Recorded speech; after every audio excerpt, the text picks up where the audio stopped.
Eu agradeço a oportunidade, convite, pastor Alessandro. Agradeço poder estar aqui recebendo os irmãos, amigos, pastores, obreiros dessa casa. Muito feliz. Tem povo nazareno aqui? Amém. Nós somos nazarenos. Estou muito feliz de poder estar nesse momento ímpar, né? Compartilhando essa palavra e rever aqui alguns amigos, né? De longas datas. Rever aqui pastor Mário César Alcaraz. Aqui muito feliz de revê-lo. E tem alguns outros dinossauros nazarenos aqui também. É um Fernando Melo. É uma turma muito bacana. Fico muito feliz, irmãos. Deus propôs no meu coração uma palavra voltada para nós nazarenos. A importância da nossa estada, militância, nesse tempo, e a nossa identidade, e a relação que isso tem a ver com a ressurreição de Jesus. E eu estava meditando, pedindo ao Senhor uma palavra que pudesse somar aos nossos dias, na nossa aplicação, na nossa vida pastoral, na nossa vida como crentes, servos do Senhor. Eu quero ler com vocês 3 versículos, nós depois leremos alguns outros versículos. Em Êxodo, capítulo 12, versículos 12, 13 e 14, será a base, mas nós leremos outros textos bíblicos. Êxodo, capítulo 12, versículos 12, 13 e 14. Diz assim: E eu passarei pela terra do Egito esta noite, e ferirei todo primogênito na terra do Egito, desde os homens até os animais, e sobre todos os deuses do Egito farei juízos. Eu sou o Senhor. E aquele sangue vos será por sinal nas casas em que estiverdes. Vendo eu o sangue, passarei por cima de vós, e não haverá entre vós praga de mortandade, quando eu ferir a terra do Egito. E este dia vos será por memória, celebrá-lo-eis por festa ao Senhor. Nas vossas gerações o celebrareis por estatuto perpétuo. Amém. É visivelmente ver na historicidade dos acontecimentos passados o que Deus faz e a provisão, como Ele trabalha em favor de um propósito. E aqui nós sabemos muito bem que o povo de Deus havia sido esquecido no Egito depois que a ascensão de José passou. E o povo fica 430 anos debaixo desse tacão, dessa força maligna. E o povo passa com o tempo a clamar ao Senhor. E Deus levanta Moisés e há todo um chamado para a libertação do povo. E nós encontramos então a bondade e misericórdia do Senhor em salvar o seu povo ali no Egito, ali naquela terra de sofrimento. E Deus então prepara para que o povo pudesse sair, ser liberto, voltar novamente a um tempo em que pudesse ser patriados para adorar ao Senhor. E o texto nos fala que de tantas pragas que Deus havia lançado no Egito, a última foi fatal. Foi contra todos os primogênitos. O espírito da mortandade ia passar pelo Egito. E Deus ia guardar o seu povo.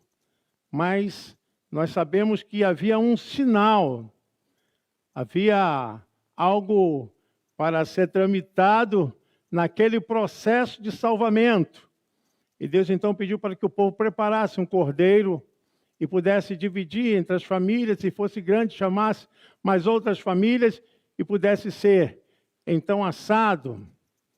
E com pressa deveriam se preparar, porque o anjo da morte passaria e levaria todos os primogênitos, desde os animais até os filhos, seriam todos considerados como atingidos pela grande e última ação de Deus naquela terra. Isso, então, foi pedido ao povo que colocasse, por sinal, o sangue nas portas, nos umbrais das portas. E aquele sangue seria por sinal. É claro que Deus, então, institui a Páscoa, o Pessah, a Páscoa do Senhor, momento em que as famílias compartilhariam aquele alimento e, claro, seguido de ervas e de todo o preparo da Páscoa. O sinal do sangue nos umbrais seria a marca que o anjo da morte passaria por cima. Então, isso acontece. E o povo na terra de Gósen começa a ser guardado e protegido pelo sangue daquele cordeiro, que é um tipo que indicaria a centralidade daquilo que iria acontecer para se cumprir todas as profecias dos sacrifícios que ocorreriam, a centralidade de Cristo. Aquele sangue estava tipificando, estava indicando a centralidade do único Cordeiro, Filho de Deus. O Egito simboliza lugar de morte, simboliza um lugar de sofrimento, simboliza o lugar onde era a sepultura.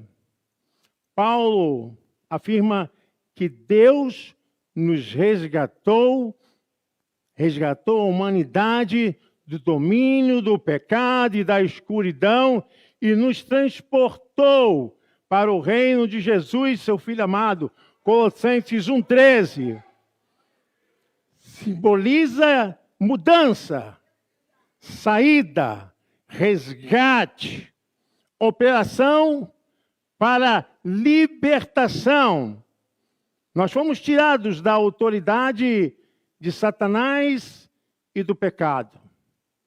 E aqui nós estamos falando do poder daquilo que estava indicando, o poder do sacrifício e da ressurreição de Jesus.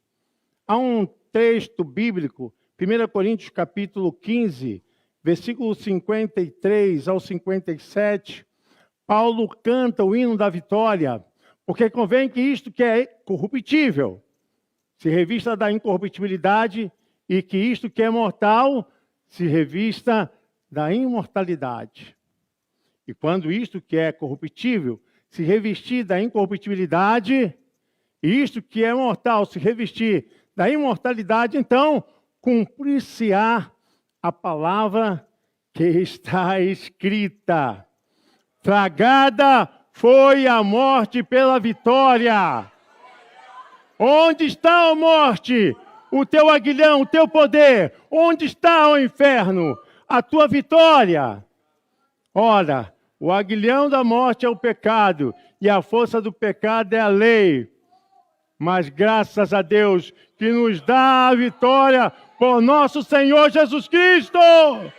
Aleluia! Glória a Deus!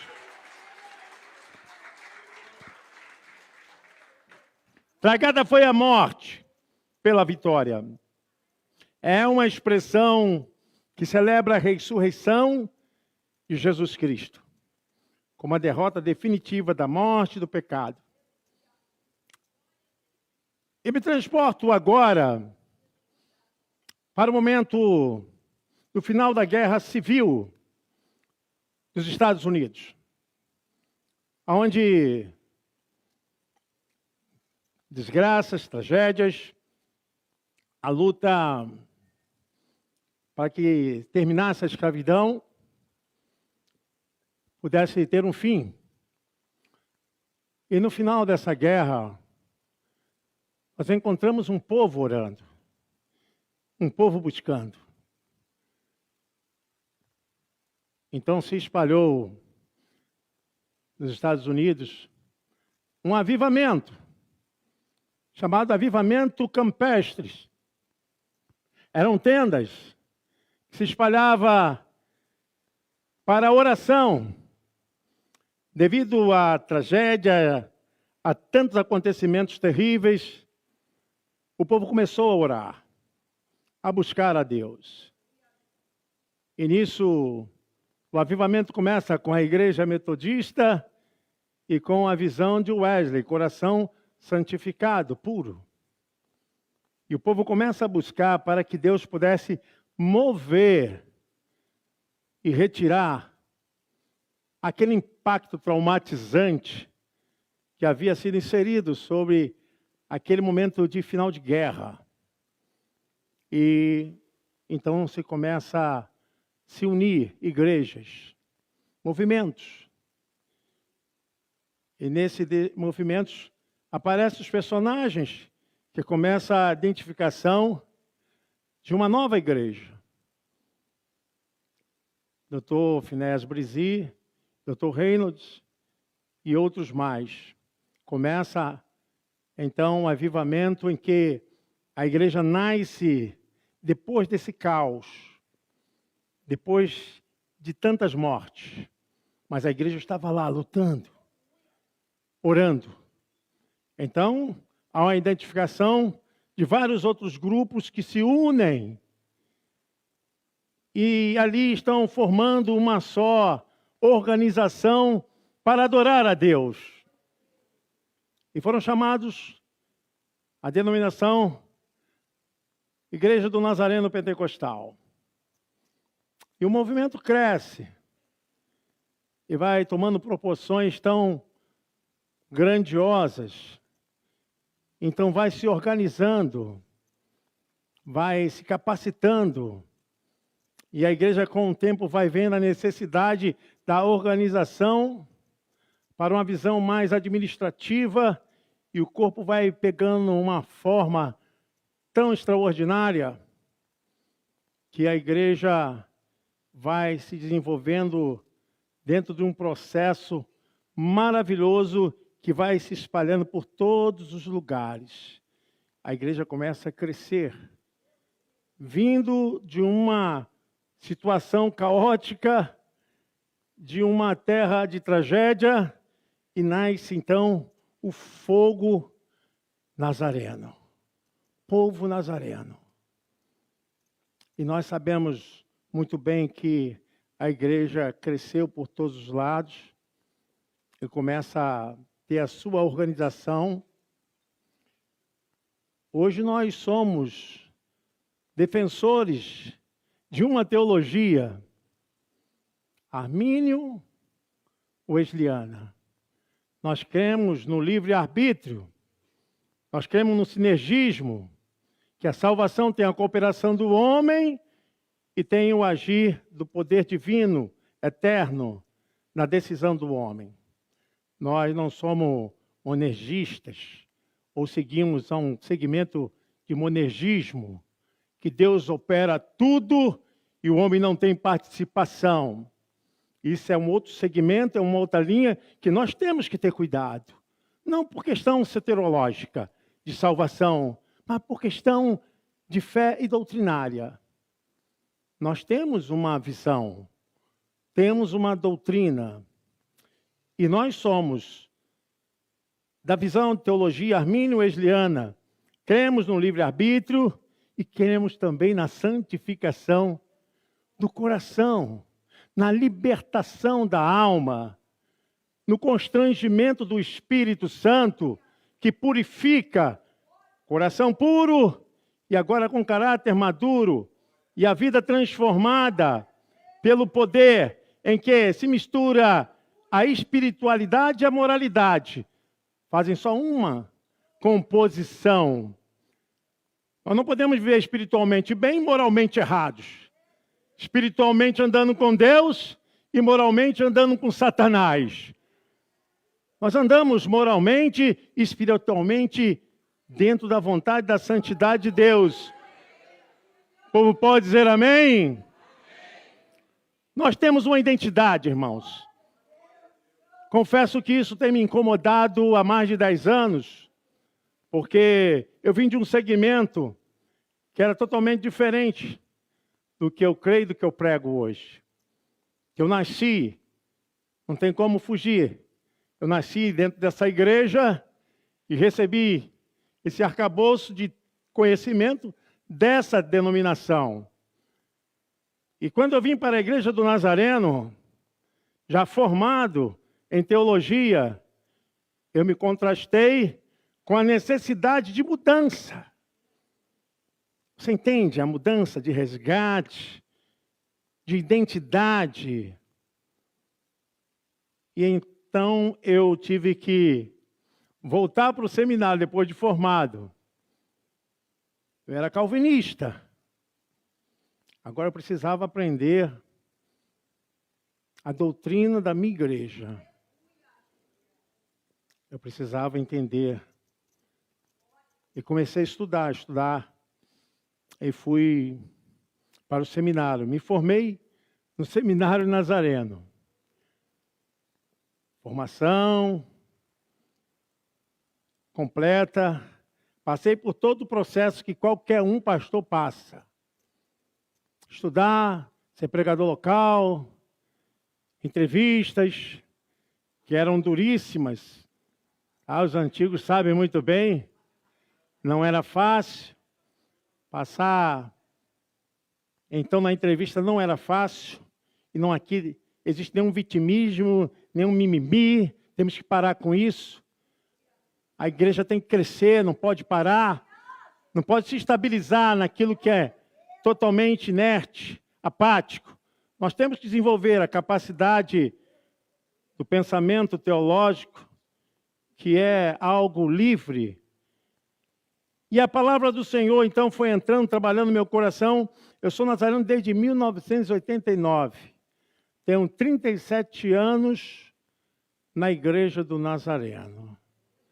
Meu maior prazer, confesso que muitas vezes há algumas coisas que eu não compactuava, mas sempre fui da ordem de submissão e autoridade. Quem não é autoridade é submisso. Se você não é autoridade, você tem que ser submisso. É o princípio da base que rege todo o trono de Deus. O trono de Deus é feito de autoridade através da sua palavra e o seu poder demonstra a sua ação pelos seus feitos. E quem é submisso reconhece a autoridade. E quem não reconhece a autoridade cai no princípio que caiu Lúcifer e se transformou em diabo, Satanás, antiga serpente. E nós sabemos muito bem que esse não é o nosso princípio. Amém, irmãos? Seja disposto a estar debaixo das autoridades. E eu entendi perfeitamente que era o tempo em que eu devia aprender. E aprendi. Chegou um tempo que eu fui convidado para ser professor da história da Igreja do Nazareno, no seminário que era único, que estabelecia ali em Mesquita. Fiquei muito feliz. Nós temos que entender o que somos, aonde estamos, para onde vamos, qual é a nossa teologia, qual é a nossa doutrina, o que nós estamos fazendo dessa herança nazarena. Eu sei que a Igreja do Nazareno, em questão teológica, ela é muito livre, mas ela tem uma aproximação de um segmento, de uma linha que nos conduz, porque senão nós vamos trabalhar de uma forma em que não há alinhamento, ajustamento, e eu não vejo dessa forma. Eu percebo que dentro da teologia da Igreja do Nazareno, da teologia que nos remete essa compreensão, Eu sou pré-tribulacionista, dispensacionalista, futurista. Eu entendo que as ordens dos acontecimentos têm uma forma, têm um tempo. Por isso que somos dispensacionalistas. Penso eu que nós devemos ter uma linha que nos dirige, que seja o norte para o nosso caminhar, para o nosso palmilhar.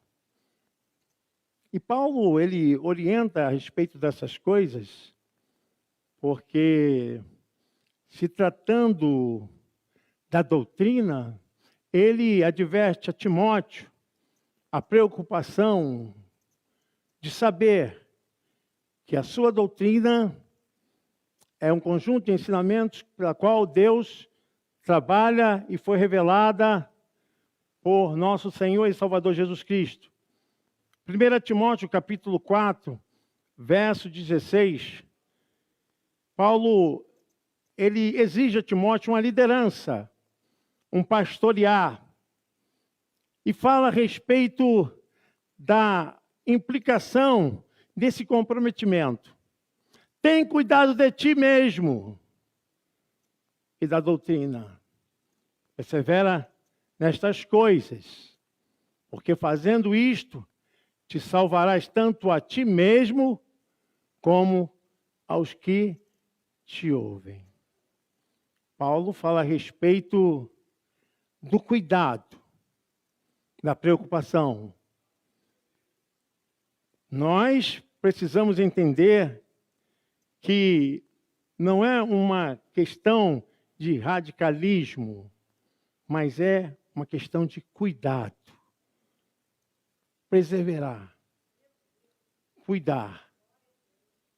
Eu sei que na vontade de pastorear, na vontade de fazer as coisas de Deus, muitas portas são abertas. Muitos pensamentos são criados. Mas eu digo que muitas portas e muitos pensamentos são criados, mas também muitos desânimos para o recuo do propósito também são manifestos. Precisamos entender o que somos. Qual é a nossa marcha, a nossa cadência? Em que estamos edificados? Em que estamos edificados? Paulo fala em 1 Coríntios capítulo 3, versículo 12 ao versículo 15, qual é a obra que nós estamos fazendo base para a nossa vida. 1 Coríntios capítulo 3, versículo 12 ao 15. E se alguém sobre este fundamento formar um edifício de ouro, prata, pedras preciosas, madeira, feno, palha, a obra de cada um se manifestará na verdade. O dia a declarará, porque pelo fogo será descoberta, e o fogo provará qual seja a obra de cada um. Se a obra que alguém edificou nessa parte permanecer, esse receberá galardão. Se a obra de alguém se queimar, sofrerá detrimento, mas o tal será salvo, todavia, como pelo fogo. Paulo faz um alerta a respeito aonde estamos edificando, aonde é a nossa base de construção. O que nos apoia, o que nos sustenta. Eu não estou falando de soteriologia, eu estou falando de segmento, de forma, de fases, de acontecimentos. Porque, pelo que eu percebo, muitas vezes acontece várias visões. Várias visões, muitas divisões. Se o povo não tiver uma visão só, o povo será disseminado. Muitas visões, várias divisões. E Paulo estava falando aqui, onde está o nosso fundamento? Eu sei que muitos aqui conhecem um romance de Mary Shelley. Esse romance depois pegou uma performance nos filmes de Hollywood. O Monstro de Frankenstein. Quem ainda não assistiu, mas já ouviu falar. Escrito esse livro, depois se tornou um filme em que esse monstro ele é construído de várias partes de corpos humanos.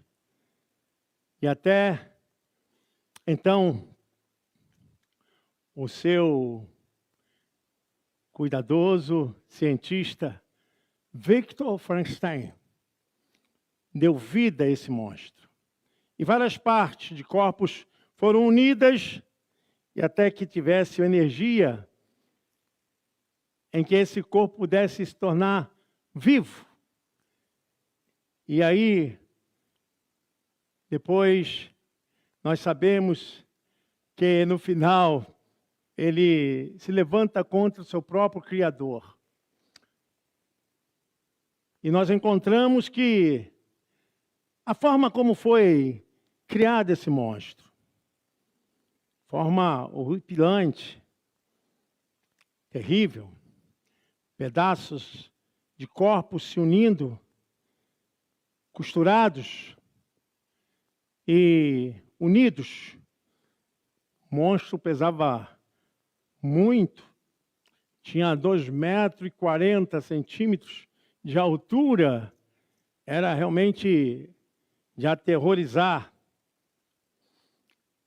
E depois, o seu fim é um fim muito terrível, que ele se levanta contra a sua criatura e começa a fazer tragédias. Esse amontoado de pedaços de corpos. Eu pensei muito sobre isso. Muito respeitosamente. Respeitosamente eu falo isso. Nós não somos batistas.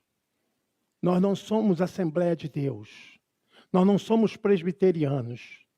Respeitosamente, nós não somos wesleyanianos.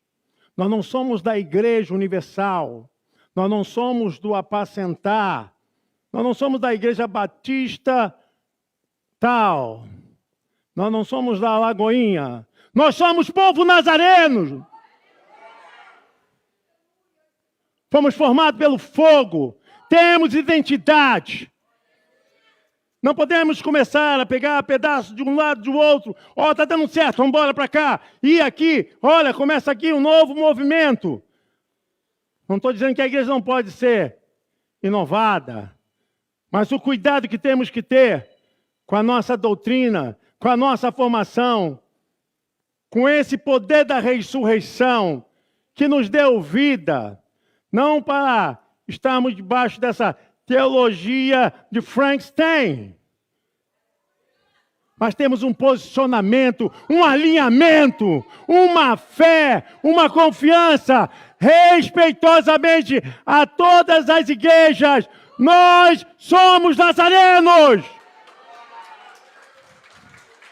Somos o povo de Deus.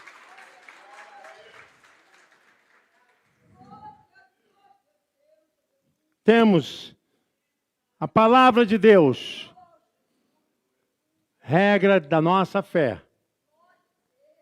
Temos a revelação de Jesus Cristo, nosso Salvador, a vontade de Deus, pela Bíblia. Temos um manual, nossa história, ensinamentos doutrinários, artigo de fé, fundamento doutrinário e organização. Nós temos princípio, fundamento, Não quero dizer aqui que não tenha tido um vacilo, um erro, por determinadas coisas que estão acontecendo. Eu tenho que trazer isso para a minha vida, para a minha igreja. Esquecendo das bases fundamentais, dos ensinamentos que recebi durante esses 37 anos como nazareno. Sempre procurei me alinhar. Qual é a teologia da minha igreja? O que minha igreja prega? Como eu falei para os irmãos, nós não somos monergistas. Não creio que o homem não tenha escolha. Não creio que o homem não tenha poder e ascensão e participação da salvação. Que Deus é absolutamente Senhor e dominador para fazer tudo e que decreta uns para o céu e outros para o inferno. Por isso eu digo com o maior respeito a quem veio do calvinismo. Se vocês são nazarenos, precisam andar na cadência da igreja do Nazareno. E se alinhar. Algum tempo atrás eu conversei com alguns pastores a respeito da falta de material, de literatura que pudesse robustecer a nossa igreja, os nossos professores. E minha preocupação, isso estou falando de coisa de 10 anos atrás, era justamente qual é a nossa teologia. Nós estamos abrindo as portas para receber de qualquer maneira, estar e ficar de qualquer jeito. O que nós vamos fazer? Recebemos, somos bons parteiros e péssimos pediatras. Cuidamos do nascimento, nos esquecemos da capacitação e da estruturação. Muito preocupado com isso. E vi a necessidade de dar essa palavra nessa oportunidade. Nós temos teologia, irmãos. Nós temos doutrina. Nós temos um superintendente. Nós temos uma organização, tem a junta consultiva. Tem as igrejas, tem os seus departamentos, tem as suas juntas local. Nós somos uma igreja organizada. O Espírito Santo nos revela, amém? O Espírito Santo fala conosco, amém? Creio que cada pastor aqui recebe de Deus uma mensagem. E o Senhor renova a cada manhã. Como diz lá em Lamentações 3:22, que as misericórdias do Senhor se renovam a cada manhã. Deus tem nos dado, robustecido, fortalecido, tem nos sustentado com palavra, com unção. As pessoas não são atraídas por entretenimento. Aqui não é show. É o poder do Espírito Santo, é a palavra de Deus. É o poder da ressurreição. Jesus mesmo falou a Nicodemos, Evangelho de João, capítulo 3, versículo 8. Jesus ensina, o vento assopra onde quer. A direção é dele. O poder é dele. Claro que o vento, aí, ele estava falando do poder do Espírito Santo. E ouves a sua voz, mas não sabes de onde vem e nem para onde vai. Assim é todo aquele que é nascido do Espírito. Quero abrir meu coração. Eu me sinto um tio nazareno dos antigos. Eu vim da formação desse distrito. Eu, Mário, Aires, Hélio, não está mais conosco. Pastor Pedro Paulo. Nós vimos nascer esse distrito.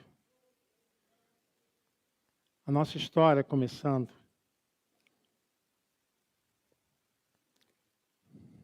O vento assopra para onde quer. Nós somos nazareanos. Creio que hoje o Espírito Santo está soprando dessa forma. Está nos conduzindo dessa forma. Nos dirigindo desse jeito. Não precisamos ficar olhando para o lado para ver o que estão acontecendo, o que estão fazendo. Deus tem nos dado a direção. Deus tem te dado a direção, pastor Alessandro. Faça conforme o Espírito Santo está te falando. O poder da ressurreição está sobre você. Deus te colocou como líder maioral desse distrito. Não tenha medo. O vento assopra para onde quer. E nós vamos seguir, irmãos. Amém? Nós vamos, então, estar sendo guiado por essa força, por esse propósito. Estamos debaixo da operação da ressurreição de Cristo. Quando eu falo da ressurreição, não quero ficar preso a um acontecimento estático, completamente inerte. Mas eu falo de um poder operante. Eu me sinto orgulhoso. Não orgulho de vaidade, mas orgulho de identidade. Eu sei quem eu sou. Já cometi alguns erros? Sim. Mas disposto a cometê-los de novo? Nunca mais. Nunca mais. Não me preocupa o movimento que está lá do outro lado. O vento está soprando para lá, desse jeito. Deixa. Para onde o Espírito Santo está soprando. A igreja do Nazareno. O distrito, o propósito. Sinceramente, irmãos, a minha alma é totalmente envolvida nesse processo. Sei que o tempo está passando, outros estão vindo, mas há algo que nós não podemos esquecer. Não remova aquilo que foi estabelecido pelos antigos. Existem coisas que são teológicas, doutrinárias, que não podem ser movidas. Deixe isso lá. Se não me falha a memória, não sei se é Provérbios 28, 20 ou 20, 28. Mas o irmão pode colocar aí, se achar. Nós não podemos ficar removendo essas coisas. Inovação. Irmãos, não precisamos disso. Não estou dizendo que a igreja não possa criar, porque a ressurreição traz algo novo, mas não no aspecto de remover as coisas. O homem fiel abundará. Não é esse não. É 22, 28, se não me engano. Não remova os marcos deixados pelos antigos. Obrigado, irmão. A memória também falha, né? Não remova os limites antigos que fizeram os seus pais. Não remova os marcos. Era o limite da terra, que aquilo ali comprovava que aquela pessoa era o dono daquela terra. E o texto diz, não removas. Porque isso se torna uma corrupção. Eu penso, irmãos, que muitas coisas mexem com a nossa identidade. Identidade teológica, de crença, de fé. Nós sabemos a diferença. Não estou falando de soteriologia, estou falando de diferença de segmento. Quando Jesus vai voltar, sou pré, mid, pós, o que acontece, as fases. Isso tem importância? Claro que tem. Estou falando de salvação, mas tem importância? Tem. Eu estou dizendo que o poder da ressurreição nos alinhou, nos direcionou. Eu tenho pedido a Deus que dê muita sabedoria, entendimento, para que o nosso distrito cresça. Cuide dos pastores. Cuide das igrejas pequenas. Tenho orado a Deus. Sei que quer passar por dificuldades, necessidades. Às vezes nos falta até uma identificação visual. Passa pela igreja, nem sabe que aquilo ali é igreja. Nós somos nazarenos. Nós temos a identidade, amém? Opinião minha, com muito respeito, a junta consultiva, penso que todos nós devemos ter uma identificação transparente. Isso, opinião minha, não interfere em nada, e peço perdão pelo que eu estou falando. Acho que isso deveria ser feito pelo distrito. Mas o pastor está carregando uma pedra tão pesada, ele quer entrar, ele quer fazer culto, ele quer chamar as pessoas, mas lhe falta estrutura para identificar, para dizer, olha, nós somos povo de Deus, nós estamos em mais de 150 países. Uma identificação, uma fachada de 30, de 50, de 100 membros, uma igreja que possa ser identificável. O poder da ressurreição está sobre a igreja do Nazareno. Eu penso, irmãos, ainda com toda a dificuldade física que eu tenho vivido, mas minha mente está tão lúcida, tão ágil, mais do que antes. Mais do que antes. E quero aqui, nesse momento, compartilhar com vocês a visão da ressurreição de Jesus Cristo, agora sobre a nossa vida como nazarenos. Fortalecer a nossa unidade. Dar valor às nossas convenções. Dar valor mesmo. Eu creio que tem que ser feito para não remover os marcos colocados pelos antigos. Eu sou de uma época que fechava a convenção no Ideal de Olinda, que era no Clube de Mesquita. Era investido valores, dinheiro ao povo nazareno. Eu não estou falando que nós estamos deixando de fazer. Eu estou falando que a gente tem que ter cuidado com a nossa doutrina. Valorizar. Eu espero, irmãos, que nós voltemos nesse poder da ressurreição ao primeiro amor. Voltar a esse amor que nós tínhamos como nazarenos. Eu por necessidade, não porque me sinto capaz, não porque me acho o tal, mas decidi escrever umas coisas que já estavam anotadas, só fiz algumas aplicações e algumas fontes teológicas e vi a necessidade. Acho que cheguei a conversar com o reverendo Alessandro e nós estamos carentes de escritores, de editores, de material nosso. Eu sou nazareno, aí tem a revista, respeitosamente, da CPAD. Somos nazareno, respeitosamente, é da gráfica do Silas Malafaia. Respeitosamente, meu material é da Nova Vida. Cadê os escritores nazarenos? Vocês estão aí. Deus chamou vocês. Vocês têm poder, capacidade, teologia, ensinamento da Bíblia. Ponha em prática. Decidi, Senhor, me dê forças. Quando eu retornei do hospital, um desafio. colocar em prática aquilo que eu tinha escrito há mais de 15 anos, de fazer a aplicação. Não sei se o Bira pode colocar aí, mas não porque eu tenha essa capacidade.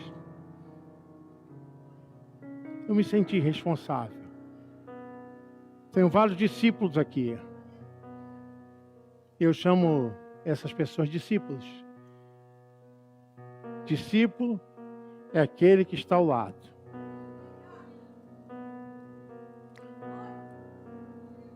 Por que nós estamos adquirindo material de outra editora, com outra teologia, se nós temos aqui? Você pode aplaudir ao Senhor?